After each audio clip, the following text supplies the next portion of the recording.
13. Open subversive movements. Although the skeptical reader who has reached this stage of the present work will perhaps be willing to admit that some connection may be traced between hidden forces and open subversive movements, the objection he will still raise against the general thesis here set forth will probably be expressed somewhat in the following manner. It is quite possible that secret societies and other unseen agencies may have played a part in revolutions, but to attribute the continued revolt against the existing social order to these causes is absurd. Poverty, unemployment, inadequate housing, and above all the inequalities of human life are quite sufficient to produce a revolutionary spirit without the aid of secret instigators.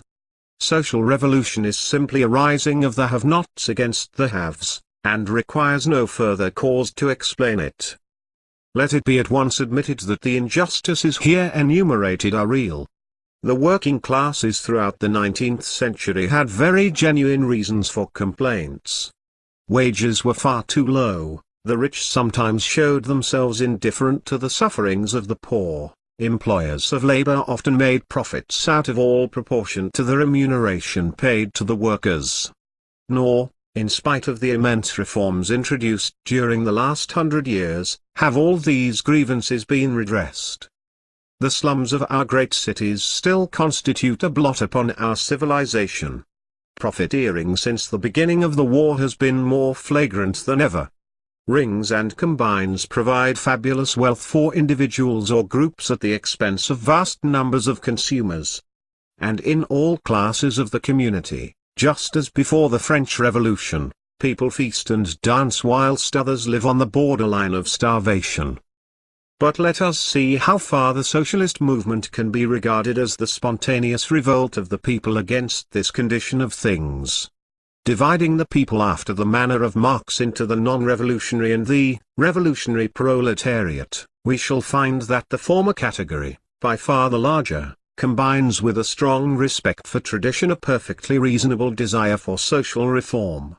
Briefly, it asks for adequate wages, decent housing, and a fair share of the good things of life. For state interference in the affairs of everyday life it feels nothing but abhorrence. The ideal of communism as formulated by Lenin, wherein the getting of food and clothing shall be no longer a private affair, would meet with stronger opposition from working men and still more from working women, to whom shopping is as the breath of life, than from any other section of the population. Even such apparently benign socialist schemes as communal dining rooms, or communal kitchens, appeal less to the working class mentality than to the upper class mind that devises them. Turning to the revolutionary proletariat, we shall find this individualistic instinct quite as strongly developed. It is not the socialist idea of placing all wealth and property in the hands of the state, but the anarchist plan of expropriation, of plunder on a gigantic scale for the benefit of the revolutionary masses, which really appeals to the disgruntled portion of the proletariat.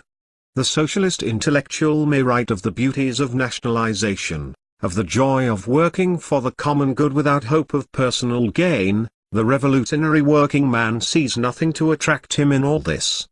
Question him on his ideas of social transformation, and he will generally express himself in favor of some method by which he will acquire something he has not got. He does not want to see the rich man's motor car socialized by the state, he wants to drive about in it himself. The revolutionary working man is thus in reality not a socialist but an anarchist at heart. Nor in some cases is this unnatural. That the man who enjoys none of the good things of life should wish to snatch his share must at least appear comprehensible. What is not comprehensible is that he should wish to renounce all hope of ever possessing anything.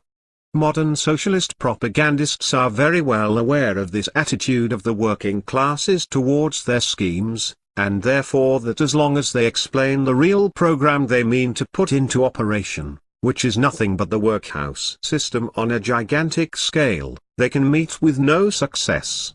As a lifelong socialist has frequently observed to me, socialism has never been a working class movement, it was always we of the middle or upper classes who sought to instill the principles of socialism into the minds of working men.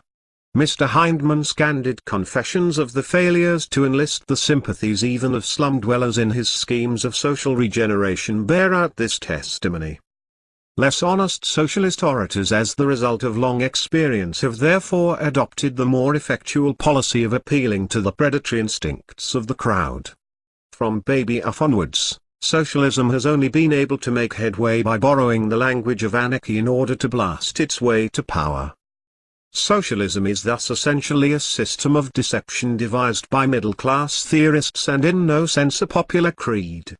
Had the revolutionary movement of the past 150 years really proceeded from the people, it would inevitably have followed the line laid down by one of the two sections of the proletariat indicated above, that is to say, it would either have taken the form of a continuous and increasing agitation for social reforms which would have enlisted the sympathy of all right-thinking men and must therefore in the end have proved irresistible, or it would have followed a line of anarchy, organizing brigandage on a larger and yet larger scale, until, all owners of wealth having been exterminated and their expropriators in their turn exterminated by their fellows, the world would have been reduced to a depopulated desert. But the world revolution has followed neither of these lines.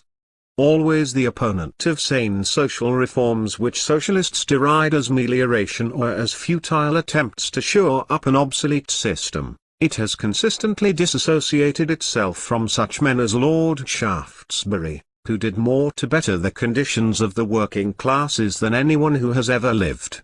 Anarchy, on the other hand, has been used by them merely as a means to an end. For genuine revolutionary sentiment they have no use at all.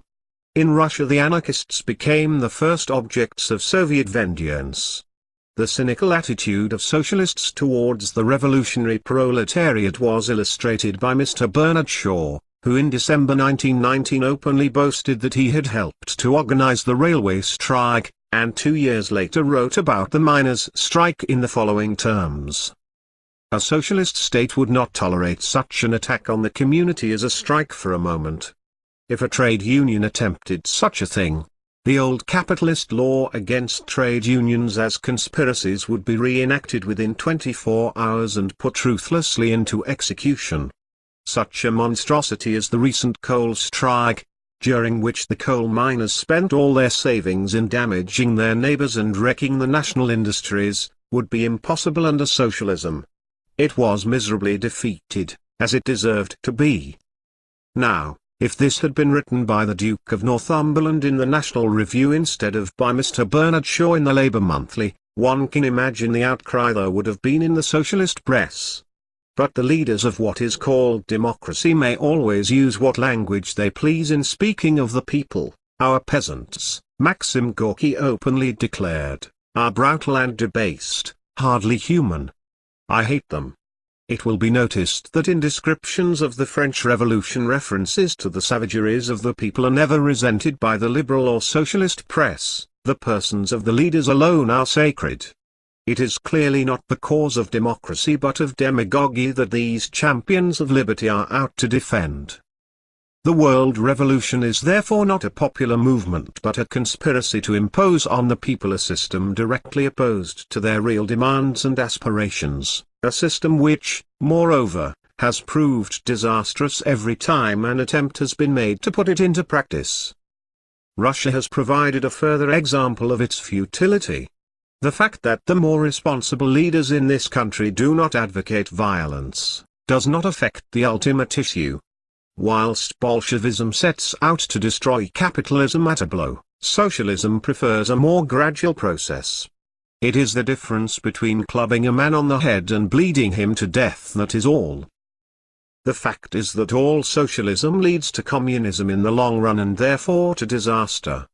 The Bolshevist regime brought ruin and misery to Russia not because of the brutality of its methods, but because it was founded on the gigantic economic fallacy that industry can be carried on without private enterprise and personal initiative. The same theory applied by constitutional methods would produce precisely the same results.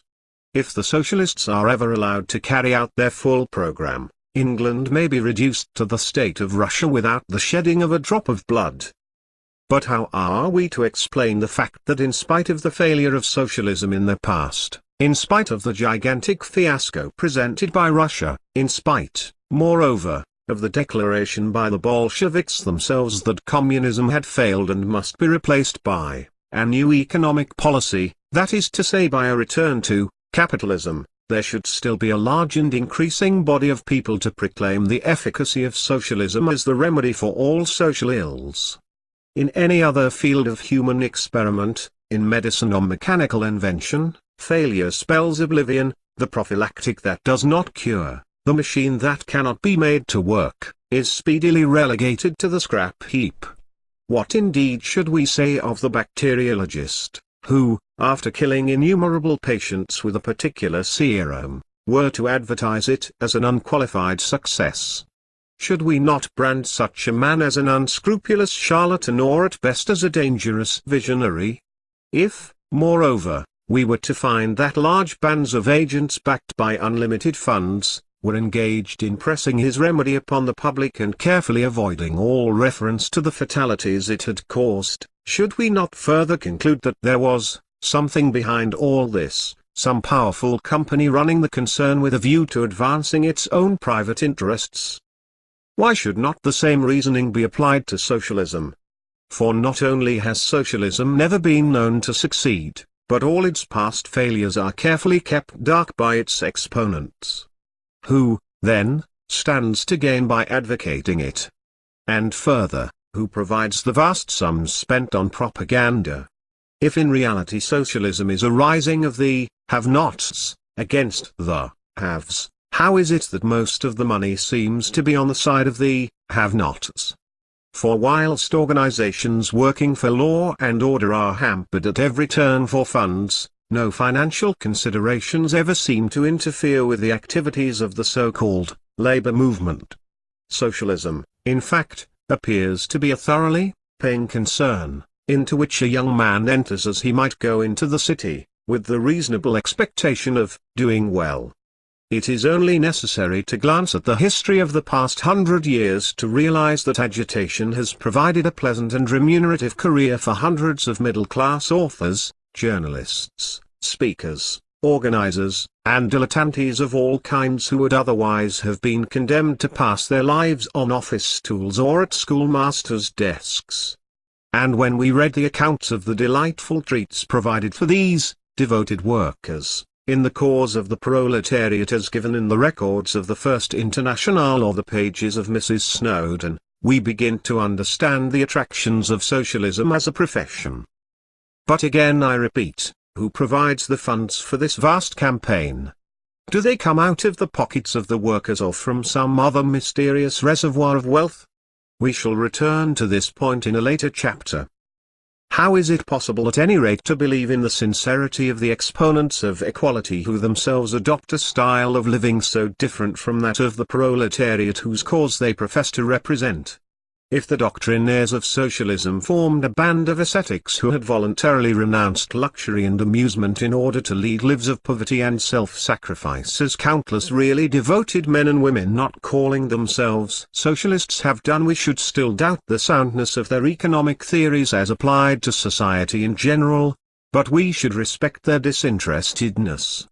But with very few exceptions socialist intellectuals dine and sup, feast and amuse themselves with as few scruples of conscience as any unregenerate Tories. With people such as these it is obviously as futile to reason, as it would be to attempt to convince the agent of a quack medicine company that the nostrums he presses on the public will not effect a cure. He is very well aware of that already. Hence the efforts of well-meaning people to set forth in long, well-reasoned arguments the fallacies of socialism, produce little or no result. All these so-called fallacies have been exposed repeatedly by able writers and disproved by all experience, so that if based merely on ignorance or error they would long since have ceased to obtain credence. The truth is that they are not fallacies but lies, deliberately devised and circulated by men who do not believe in them for a moment and who can therefore only be described as unscrupulous charlatans exploiting the credulity of the public. But if this description may be legitimately applied to the brains behind socialism and to certain of its leading doctrinaires, there are doubtless thousands of honest visionaries to be found in the movement. A system that professes to cure all the ills of life inevitably appeals to generous minds that feel but do not reason. In reality, many of these people, did they but know it, are simply social reformers at heart and not socialists at all, and their ignorance of what socialism really means leads them to range themselves under the banner of a party that claims a monopoly of ideals. Others again, particularly amongst the young intelligentsia, take up socialism in the same spirit as they would adopt a fashion in ties or waistcoats, for fear of being regarded as reactionaries. That in reality, far from being advanced, the profession of socialism is as retrogressive as would be a return to the side whiskers and plaid trousers of the last century, does not occur to them. The great triumph of Mussolini was to make the youth of Italy realize that to be a communist was to be a back number, and that progress consisted in marching forward to new ideas and aspirations.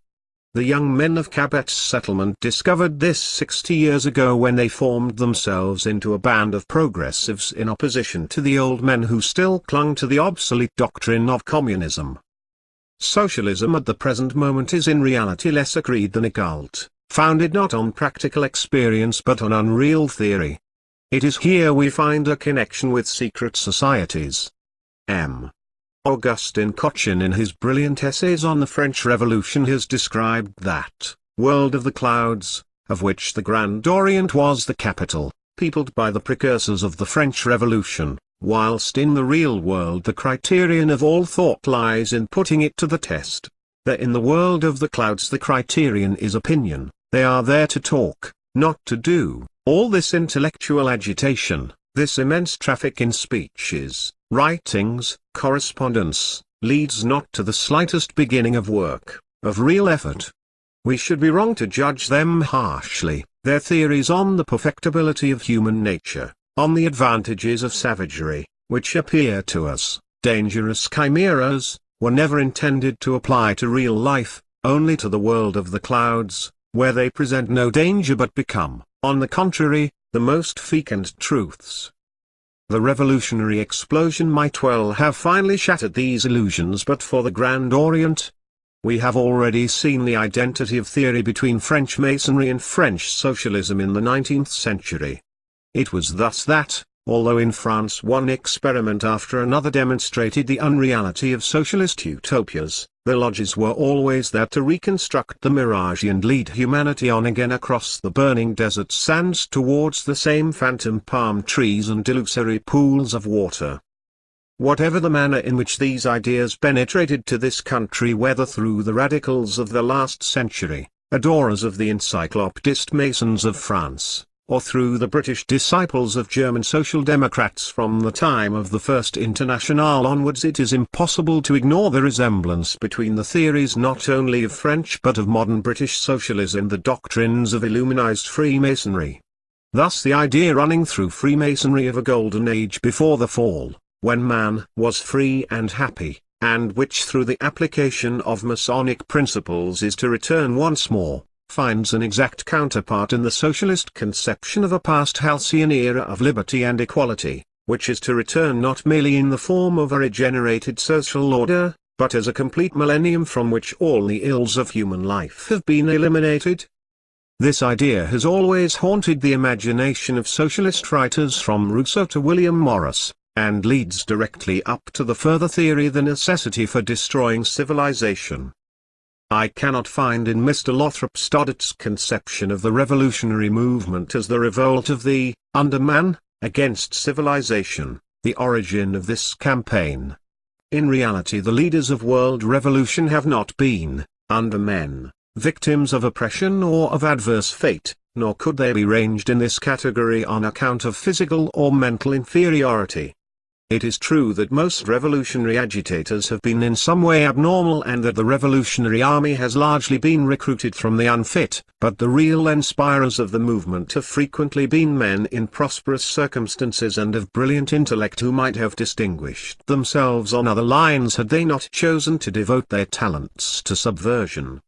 To call Weishaupt, for example, an underman, would be absurd. But let us see what is the idea on which the plan of destroying civilization is ostensibly founded.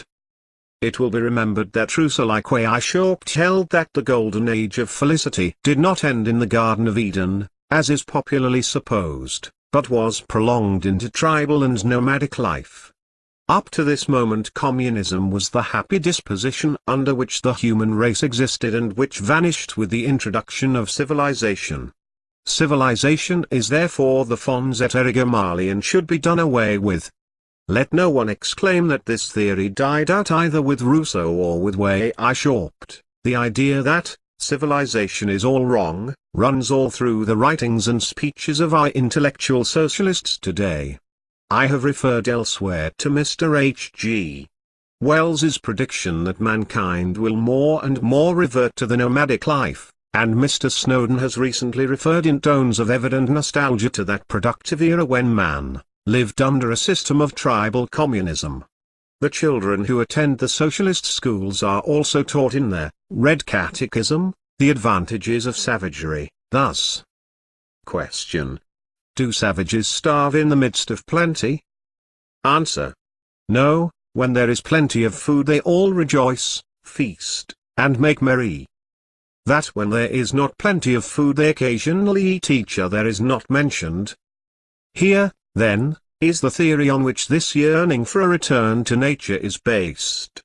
For it is quite probable that if a golden age ever existed it was communistic. It is also true that certain primitive tribes have found it possible to continue the same system, for the simple reason that when and where the earth was very thinly populated it brought forth, without the artificial aid of agriculture, more than enough to supply each man's needs. There was therefore no need for laws to protect property, since every man could help himself freely to all that he required.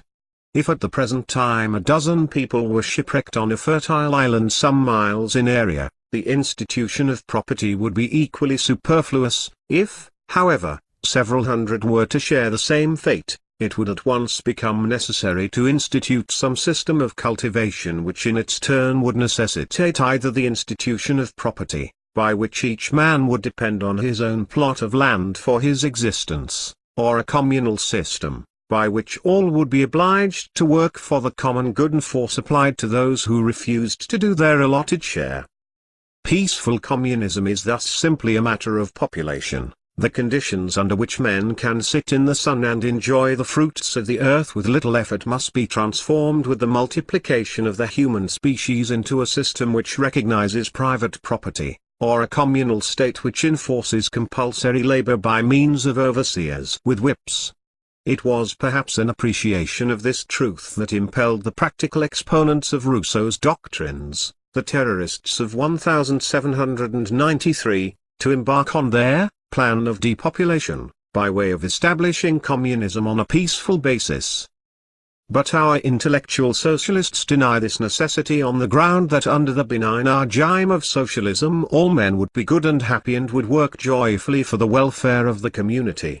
The fact that this has not proved the case even in voluntary communist settlements does not daunt them, because, as has been said, their creed is founded not on practical experiment, but on theory, and it is here that we again find the inspiration of Grand Orient Freemasonry. The assumption that under an ideal social order all human failings would vanish derives directly from the two Masonic doctrines which the Grand Orient, under the influence of Illuminism, has brought to a reductio ad absurdum the perfectibility of human nature and universal brotherhood. The whole philosophy of socialism is built upon these false premises.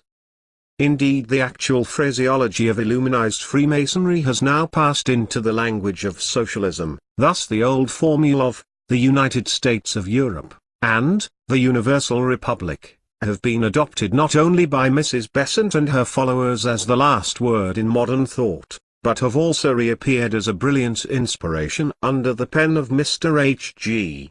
Wells in the slightly varied form of the World State. It would be amusing, for anyone who had the time, to discover how many of the ideas of our so-called advanced thinkers might be found almost verbatim in the writings of Weishaupt, the Republic Universelle of Anacharsis Clootz, and in the speeches of Grand Orient orators during the last century. Moreover, the world revolution is not only founded on the doctrines of Illuminized Freemasonry, but has adopted the same method of organization. Thus, after the plan of the secret societies, from the Bâtonnese onward, we shall find the forces of revolution divided into successive grades, the lowest consisting of the revolutionary proletariat, the chair-revolution as Marx expressed it, knowing nothing of the theory of socialism, still less of the real aims of the leaders. Above this the semi-initiates, the doctrinaires of socialism, comprising doubtless many sincere enthusiasts, but above these again further grades leading up to the real initiates, who alone know whither the whole movement is tending. For the final goal of world revolution is not socialism or even communism, it is not a change in the existing economic system, it is not the destruction of civilization in a material sense. The revolution desired by the leaders is a moral and spiritual revolution, an anarchy of ideas by which all standards set up throughout 19 centuries shall be reversed, all honored traditions trampled underfoot, and above all the Christian ideal finally obliterated. It is true that a certain section of the socialist movement proclaims itself Christian. The Illuminati made the same profession, so have the modern Theosophists and Rosicrucians. But, as in the case of these secret societies, we should ask of so-called Christian socialists, what do they mean by Christ? What do they mean by Christianity? On examination it will be found that their Christ is a being of their own inventing, that their Christianity is a perversion of Christ's real teaching. The Christ of socialism invoked in the interests of pacifism as the opponent of force and in the interests of class warfare as a socialist, a revolutionary, or even an agitator, bears no resemblance to the real Christ. Christ was not a pacifist when he told his disciples to arm themselves with swords, when he made a scourge of cords and drove the money changers from the temple. He did not tell men to forgive the enemies of their country or of their religion, but only their private enemies. Christ was not a socialist when he declared that, "A man's life consisteth not in the abundance of the things that he possesseth." Socialism teaches that a man must never rest content as long as another man possesses that which he has not. Christ did not believe in equality of payment when he told the parable of the 10 talents and the unprofitable servant. Socialism would reduce all labor to the pace of the slowest. Above all, Christ was not a socialist when he bade the young man who had great possessions sell all that he had and give it to the poor. What school of socialism has ever issued such a command?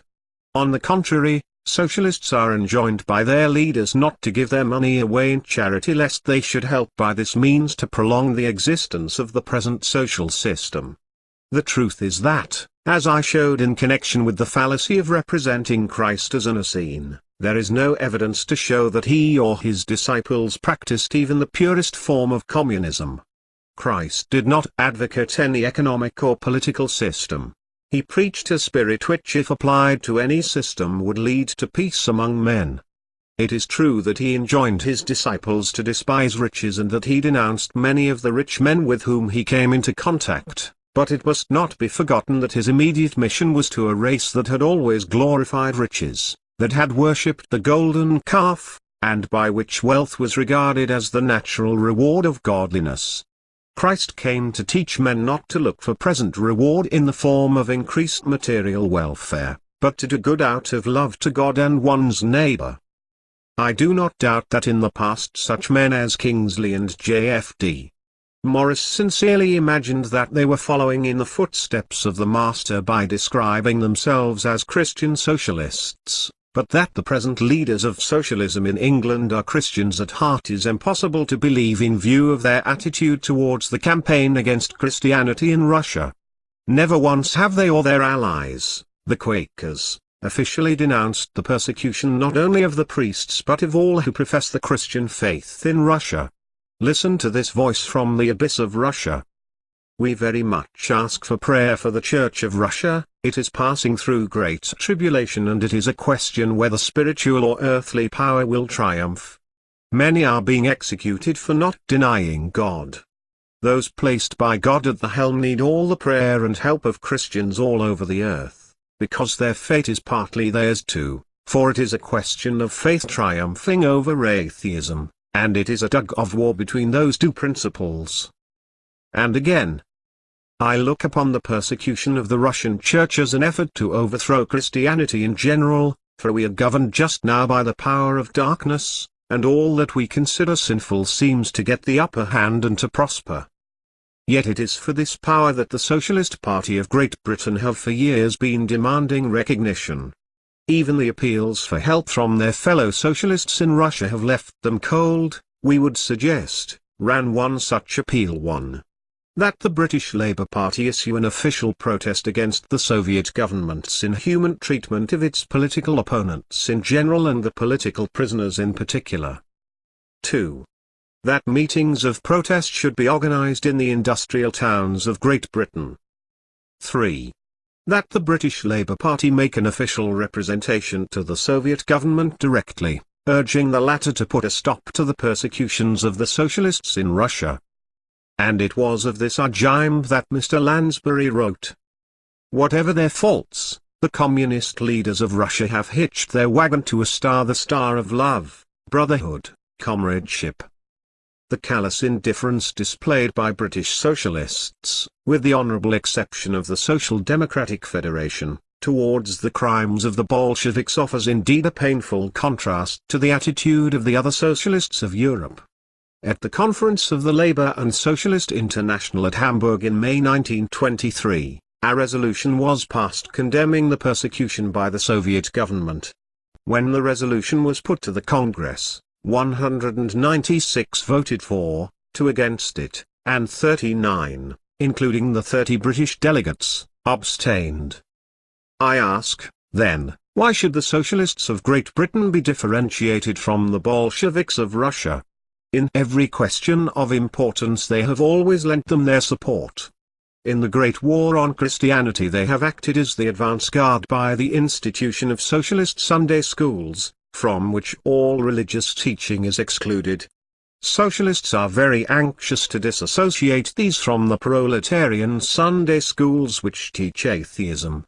But from ignoring the existence of God to denying it is but a step. Moreover, it will be noticed that the socialists have never issued any protests against the blasphemies of the proletarian schools.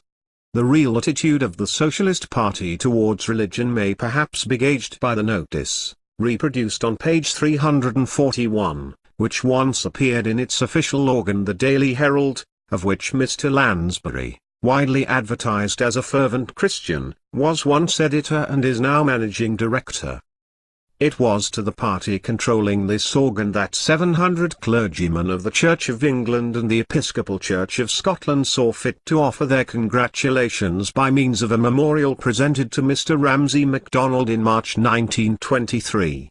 Shall we yet see the scene of Brumaire 1793 repeated and a procession of prelates presenting themselves at Westminster to lay down their rings and crosses and declare that, henceforth there shall be no other worship than that of liberty and holy equality? Already the desecration of the churches has begun.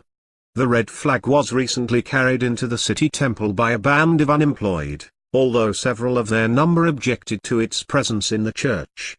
An attempt to sing "The Red Flag" was also suppressed by a section of the unemployed. Illustration. Books we all pretend to have read. The Bible is a real book, although during the whole of the 19th century the churches turned a blind eye to the fact that it was a free translation by Jacobean clergymen of a Greek text of doubtful authenticity and of multiple authorship. The Bible is as divinely inspired as Shakespeare, or Milton, or Anatole France. But it is not as pure as the texts of these authors, for it is, 1. A miscellaneous collection of folk and traditional history bound to and described as the Old Testament, and 2. The New Testament, a collection of Eastern theological doctrines centralized in the figure of a great Syrian mystic religious teacher, Jesus. Those who will go to the Bible with an unprejudiced mind will discover that it is one of the great books of the world, full of beauty, humor, and aspiration, and disfigured, as great books often are, by occasional brutalities and crudities. Daily Herald, February 7. 1923. Themselves, who had apparently retained some sense of decency. Weishaupt's design of enlisting the clergy in the work of world revolution has been carried out according to plan. Those Catholic priests in Ireland who inflamed popular passions acted as the tools of the international atheist conspiracy and found at last the movement turning against themselves. The Protestant clergymen who profess Christian socialism are playing the same part. Doubtless without knowing it, they act as the agents of the continental Illuminati and pave the way, as did the emissaries of Weishaupt, for the open attack on all forms of religion. It is not a mere accident that the blasphemous masquerades of the French Revolution have recently been repeated in Russia. The horrible incidents described in the press were simply the outward manifestation of a continuous conspiracy of which evidence was seen some years ago in Portugal under the influence of the Carbonarios, led by Alfonso Costa, whose utterances at times bore a striking resemblance to those of Anacharsis Clootz. The late Duchess of Bedford thus described the war on religion which inaugurated the new republic. One of the most zealous enterprises of this great society, the Carbonarios, is, in their own words, to exterminate the Christian myth in the minds of the nation of Portugal. The little children in the schools have badges pinned into their clothes with the words, "No God, no religion," and a British tourist who made a journey throughout the country of Portugal met bands of innocent babes carrying banners, on which the inscription was, "We have no need of God." Is it only a coincidence that last year a socialist and communist meeting in Trafalgar Square displayed a red banner bearing the motto, "No King, no God, no law"? I repeat, it is not an economic revolution which forms the plan of the real directors of the movement. It is neither the dictatorship of the proletariat, nor the reorganization of society by the intelligentsia of labor. It is the destruction of the Christian idea. Socialist orators may inveigh against corrupt aristocracy or bloated capitalists, but these are not in reality the people who will suffer most if the aim of the conspiracy is achieved. The world revolution has always shown that self-indulgent towards selfish and corrupt aristocrats, from the Marquis de Sade and the Duc d'Orléans onwards. It is the gentle, the upright, the benevolent, who have fallen victims to revolutionary fury. Socialism with its hatred of all superiority, of noble virtues, loyalty and patriotism with its passion for dragging down instead of building up, serves the purpose of the deeper conspiracy. If the Christian intelligentsia can be destroyed or won over and the nation deprived of all its natural leaders, the world revolutionaries reckon that they will be able to mold the proletariat according to their desires. This being so, the thing we now call Bolshevism forms only one phase of the movement which is carried on by countless different methods, apparently disconnected but all tending towards the same end. We have only to look around us in the world today to see everywhere the same disintegrating power at work in art, literature, the drama, the daily press, in every sphere that can influence the mind of the public. Just as in the French Revolution a play on the massacre of Saint Bartholomew was staged in order to rouse the passions of the people against the monarchy, so our modern cinemas perpetually endeavor to stir up class hatred by scenes and phrases showing the injustice of kings, the sufferings of the people, the selfishness of aristocrats, regardless of whether these enter into the theme of the narrative or not. And in the realms of literature, not merely in works of fiction but in manuals for schools, in histories and books professing to be of serious educative value and receiving a skillfully organized boom throughout the press, everything is done to weaken patriotism, to shake belief in all existing institutions by the systematic perversion of both contemporary and historical facts, whilst novels and plays calculated to undermine all ideas of morality are pressed upon the public as works of genius which, in order to maintain a reputation for intellect, it is essential to admire. I do not believe that all this is accidental. I do not believe that the public asks for the anti-patriotic or demoralizing books and plays placed before it, On the contrary, it invariably responds to an appeal to patriotism and simple healthy emotions. The heart of the people is still sound, but ceaseless efforts are made to corrupt it. This conspiracy has long been apparent to continental observers. Some years before the war, Monsieur Delahaye, a member of an anti-Masonic association in France, at a conference on the influence of Judeo-Masonic sects in the theatre, in literature, in the fashions, showed how orders of things which appear to have no connection with each other are skillfully bound up together and directed by a single methodical movement towards a common end. This common end is the paganization of the universe, the destruction of all Christianity, the return to the loosest morals of antiquity. Robison saw in the indecent dress of the period of the Directory the result of Weishaupt's teaching, and traces to the same cause the ceremony which took place in Notre Dame when a woman of loose morals was held up to the admiration of the public. The same glorification of vice has found exponents amongst the modern Illuminati in this country.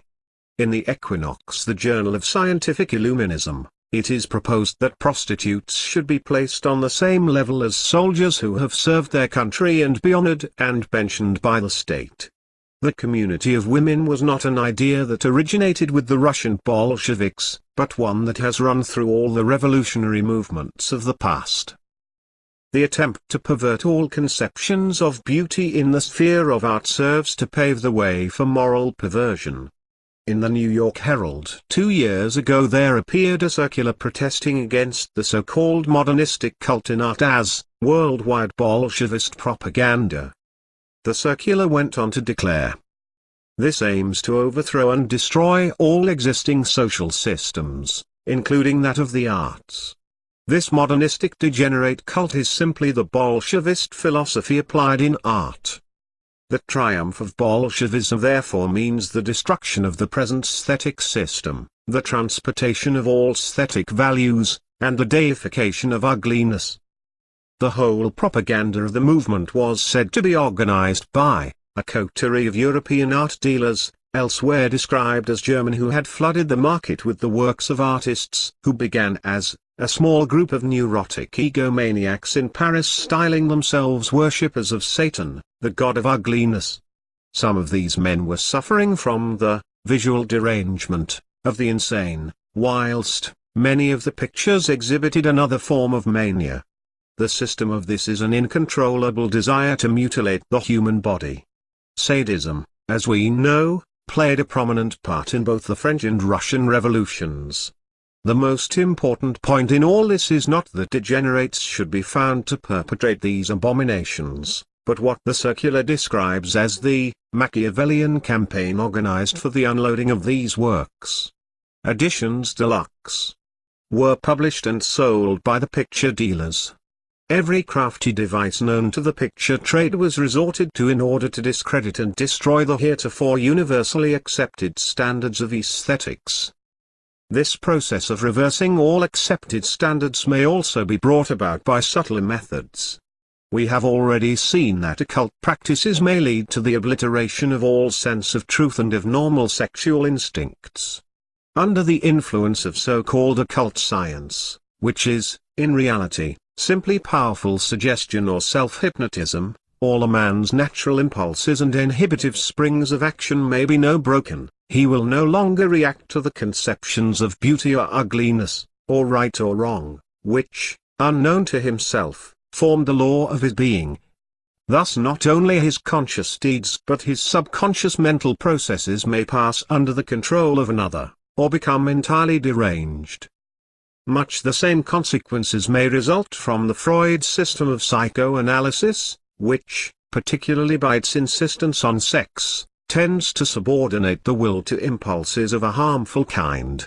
An eminent American neuropsychiatrist of New York has expressed his opinion on this subject in the following words. The Freud theory is anti-Christian and subversive of organized society. Christianity teaches that the individual can resist temptation, and Freudism teaches that the matter of yielding to or resisting temptation is one for which the individual is not willfully responsible. Freudism makes of the individual a machine, absolutely controlled by subconscious reflexes. It would of course be difficult to prove that psychoanalysis has been evolved as a destructive propaganda measure, but in one sense the point is immaterial. Whether conscious or unconscious, it makes for destructive effect. In general, the art of the conspiracy is not so much to create movements as to capture existing movements, often innocuous and even admirable in themselves, and turn them to a subversive purpose. Thus birth control, which if combined with the restriction of alien immigration and carried out under proper direction would provide a solution to the frightful problem of overpopulation, can without these provisos become a source of national weakness and demoralization. It is easy to see how a limitation of the native population would serve the cause of England's enemies by reducing her fighting forces and by making room for undesirable aliens. That the birth control campaign may also be used for evil purposes is suggested by the fact that it has not been confined to our own overcrowded island, but has been carried on in France, where underpopulation has long constituted a tragedy. In 1903 and 1904 the Ligue de la Génération Humaine, founded by Monsieur Paul Robin, in its organ L'Emancipateur issued not only instructions on the means how to avoid large families, but also pamphlets on free love and free maternity. The campaign of race suicide was thus combined with the undermining of morality. Legal families were to be limited and illegal births encouraged. This was quite in accord with the doctrines of the Grand Orient, in whose temples, Monsieur Copin-Elbensley points out, the principle of la libre maternité, known in this country as the right to motherhood, was advocated. It is curious to notice that the apparently innocent invention of Esperanto receives support from the same quarter. This is not surprising since we know that the idea of a universal language has long haunted the minds of Freemasons. I have myself seen a document emanating from a body of French Masons stating that Esperanto is directly under the control of the three Masonic powers of France: the Grand Orient, the Grand Loge National, and the Droit Humain. That it is largely used for promoting Bolshevism has been frequently stated. In July 1922, M. Birard, Minister of Education, issued a circular to the heads of all French universities, academies, and colleges, calling on them not to help in any way in the teaching of Esperanto on the ground that Bolsheviks use it as one of their dangerous forms of propaganda. A correspondent points out to me that another universal language, Ido, is used for propaganda by the anarchists, and that several journals distributed by revolutionary societies, written in Ido, are, frankly and baldly anarchical. The writer adds, "Last week I received a copy of Librizo, Liberty, monthly organ of the anarchist section of the Emancipating Star, Cosmopolitan Union of Labor Classists. It commands carrying out anarchistic principles to their extreme limits, commends, La Ruse, is sarcastic regarding socialism and democracy. It contains an appeal for help, in money, for the anarchists imprisoned in Russia. Written by Alexander Berkman and signed by him with Goldman and A. Shapiro." Here, then, we have a revolutionary movement which is anti-socialist and even anti-Bolshevist, which tends to prove the opinion I have already expressed, that Bolshevism is only one phase of the world conspiracy. But if we explain this by the old antagonism between the opposing revolutionary camps of anarchy and socialism, how are we to account for the fact that the same destructive purpose animates people who are neither anarchist nor socialist, but can only be ranged in the category of extreme reaction? Of this phase of the movement Nietzsche provides the supreme example. In his imprecations against the crucified, the advocate of autocracy and militarism rivals the most infuriated of revolutionary socialists.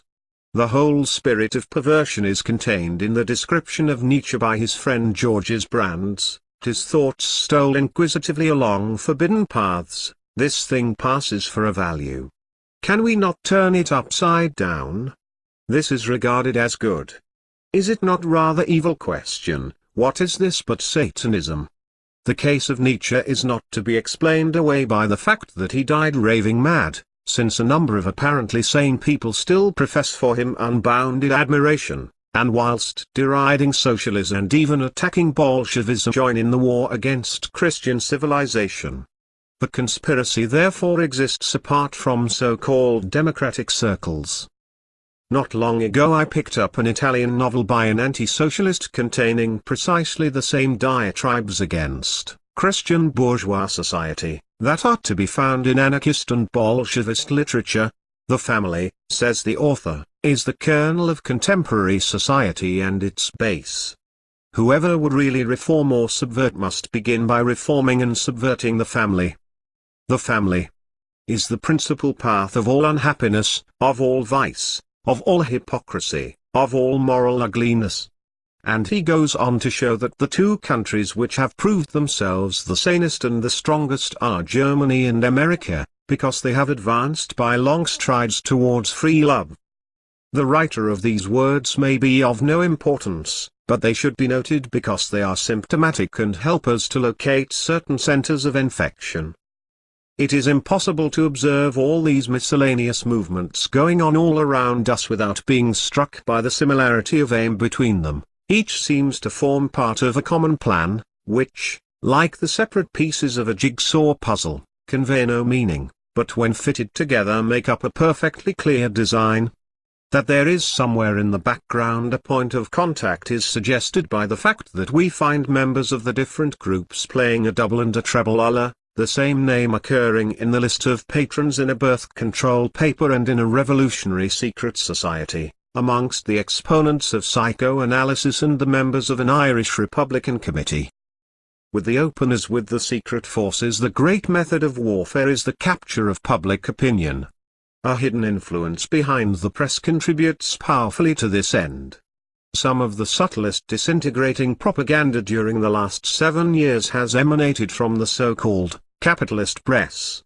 The Daily Herald is only the brass band of the revolution.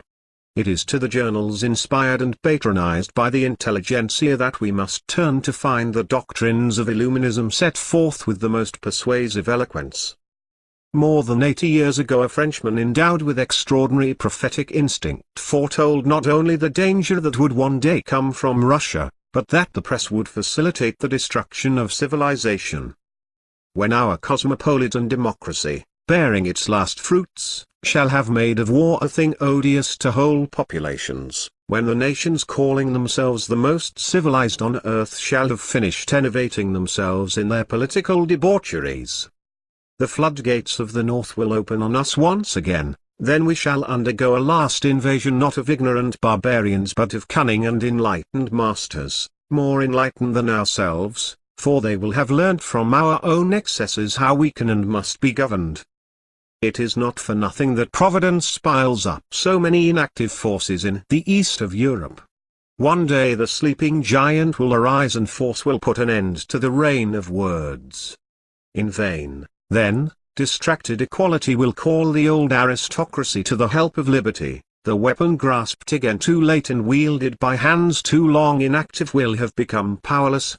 Society will perish for having trusted to words void of sense or contradictory. Then the deceitful echoes of public opinion, the newspapers, wishing at all costs to keep their readers, will push the world to ruin if only to have something to relate for a month longer.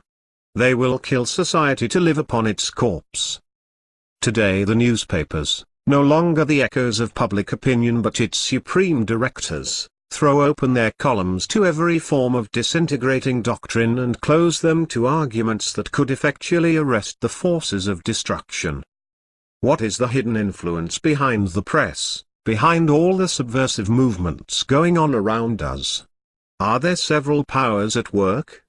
Or is there one power, one invisible group directing all the rest, the circle of the real initiates?